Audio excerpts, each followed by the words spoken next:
This is Mary Lane on the Buying Space channel. Today I'm reading to you from the book of Revelation in the King James Version of the Bible. And the first part of Revelation are letters to the 7 churches in the first century after Christ's death. And each of these letters is a lesson to modern churches,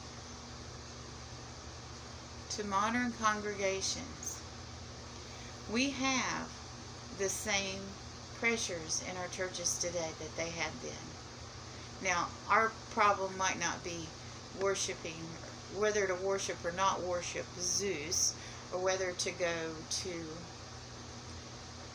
a Greek tragedy play that's lewd and lascivious and ends up with members of the audience going to the bathhouse and repeating those lewd and lascivious behavior.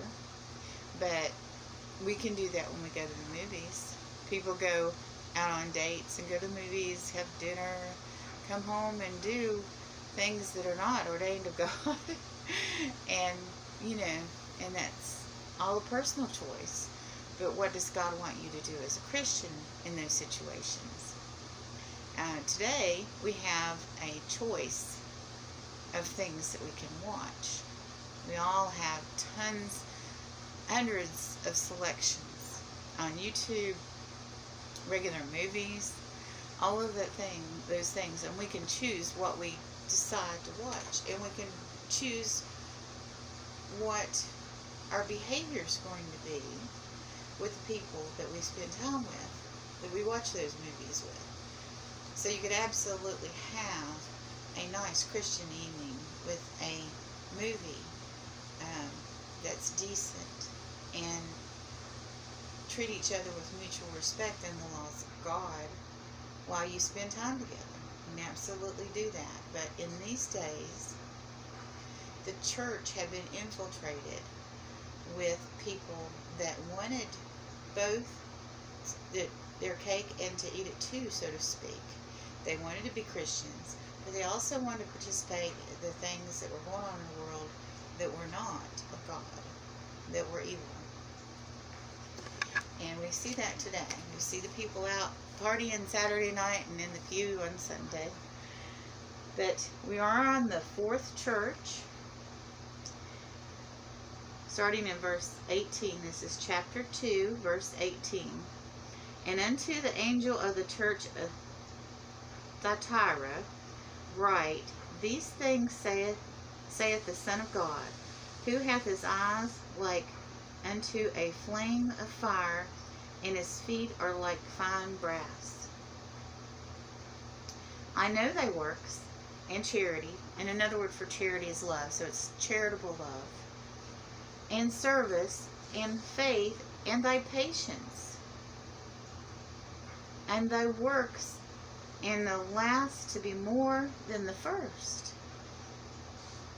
Notwithstanding, I have a few things against thee, because thou sufferest that woman Jezebel, which calleth herself a prophetess, to teach and to seduce my servants to commit fornication, and to eat things sacrificed to idols.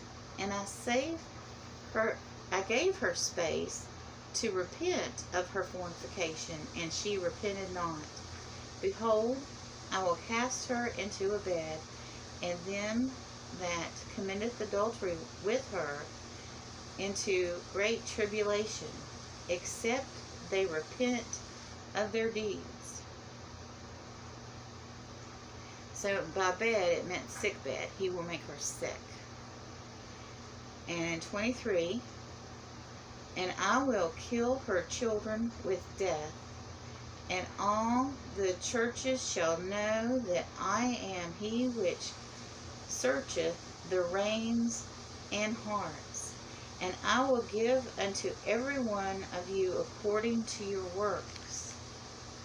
But unto you I say, and unto the rest of the people in Thyatira, as many as have not this doctrine, and which have not known the depths of Satan, as they speak, I will put upon you no other burden.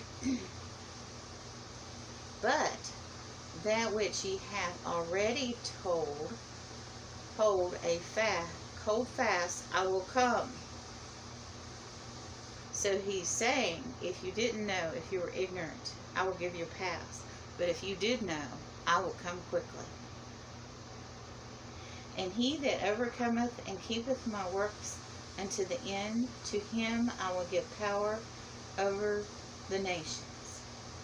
So if you knew, and you were wise, and you were loyal, and you did not give in to Jezebel, or in modern times, the spirit of Jezebel, you will have power. You will be rewarded. And he shall rule them with the rod of iron, as the vessels of the potter shall they be broken into shivers, which is slivers, even as I receive my Father. And I will give them the morning star. And he that hath an ear, let him hear what the Spirit saith unto the churches. So this church had the actual Jezebel in the church. And Jezebel was of a ruling class where she had the power to do anything she wanted.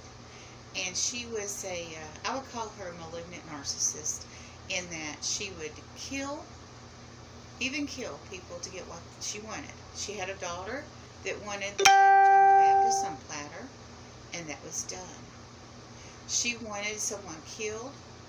Her husband saw an opportunity to take the land of the person that she was requesting to kill, so they killed that man to get his land. There was no end to the evil that they would do to get what they wanted. And specifically what she wanted. She played her husband and his power to get what she wanted, and she used her own personal power to satisfy herself, and wasn't concerned about the community. She was in the church saying she was a priestess, but she was leading all the people in the church to do evil.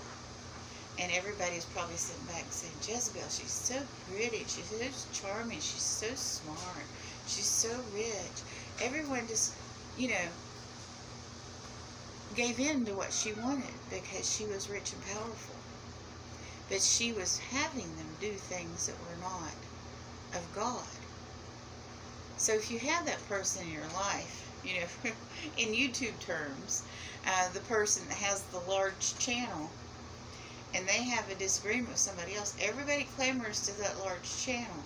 No one wants to stick their neck out for the person that has, 100 to 500 subs, or even 1,000 subs if you're talking about a giant channel. Y'all know what I mean. Yet you know what's being done to that smaller channel is wrong. I had a situation where somebody out of me, and I didn't even really understand why they wanted rid of me, but they did. And nobody took up for me. And then a little while later, another channel that was bigger than me, but small compared to the huge channel, outed them. And then they complained that I didn't stick up for them. Well, nobody, including that person, did not stick up for me. So you have to do what's right in life. And if you know somebody is being isolated or singled out for something that you don't know whether they really did or not, why don't you stand up and say, hey, how did this person do this? What happened? Maybe there was a misunderstanding. Even just standing up and saying the neutral thing. Because it's not right. We are better together. It's not right for somebody to be picked on. No matter what you call it, that person is being socially isolated to cause drama, to give the larger channel basically more subs. That's basically they're creating content by causing a situation. Just like, the clickbait. you know, they put a title on it, you know, something like dead body found in storage unit. And yes, they did find ashes, but it's not as gruesome as they made it out to be in the title. That's clickbait. So occasionally they have situations in the chat that they bring out and they single people out to make the enemy, and it drives up subs. It drives up loyalty to them because, oh my goodness, they had to suffer this person.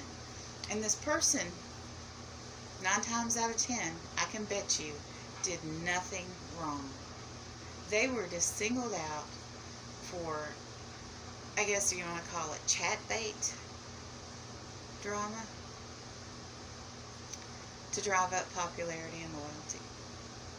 So in any situation, you can find yourself asking yourself, well, am I going to accept Jezebel? Am I going to follow her ways and be evil and commit these sins? Am I going to discard people that I know are good, that I've not seen anything bad out of, because she says so? Come on, let's think about this. And let's think about, you know, are you going to have somebody in your church, in your spiritual life, telling you it's just okay? This isn't, you know, this thing that you need to accept at work in your hand or your forehead, it's not really the mark of the beast. And if you don't get it, you're not going to eat. So have a nice day, everyone.